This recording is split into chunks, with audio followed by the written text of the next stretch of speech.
Good afternoon. It's time for news updates. You're listening to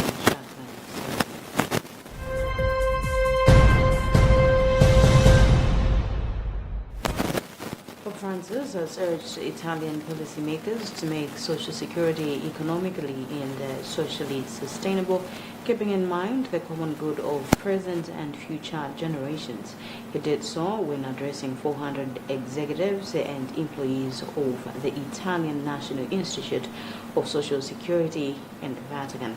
He said, "We need wise politicians guided by the criterion of fraternity who avoid wasting resources when available and leaving future generations in serious difficulty."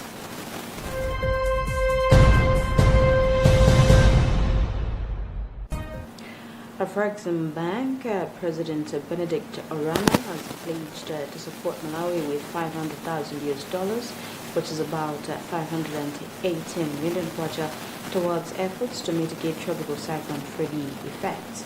According to a statement from the State House's Communication Department, it is indicated that President Lazarus Chakwera had a virtual meeting with Orama. The donation will be channeled to the Department of Disaster Management Affairs, and the state president has expressed gratitude for the donation from Afrexim Bank.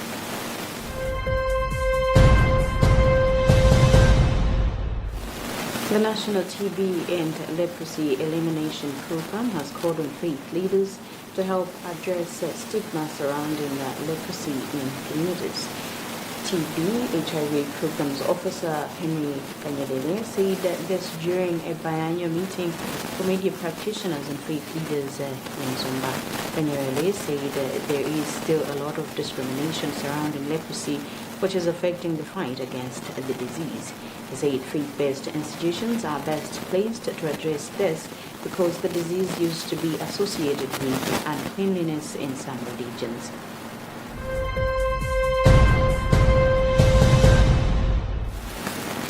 The Minister of Homeland Security, Honorable Kenneth Zikari Ngoma, has said his ministry will continue to remove some roadblocks, which he said are just being used by some police officers to collect money from motorists and other road users for personal benefits. According to the minister, there is no reason to having more roadblocks if they are just going to be clouding the roads in the country and creating more room for corruption within the security force. Speaking in Parliament as he was responding to some questions by some members of Parliament, Honorable Zikari Ngoma said it's high time that the system of forgetting money by officers of the law in roadblocks was ended.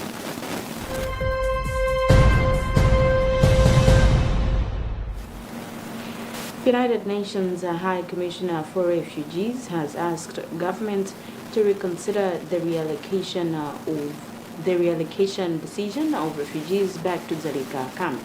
UNHCR's Associate External Relations Officer Kenye Lukajo said a number of concerns that include inadequate services such as health and education amid booming numbers of refugees and asylum seekers are experienced at the camp.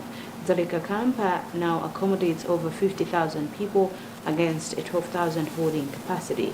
As of end March 2023, the UNHCR is reporting that it had received 6% of the $27.2 million needed to adequately provide support to the camp dwellers, a situation that has affected critical services such as health and education.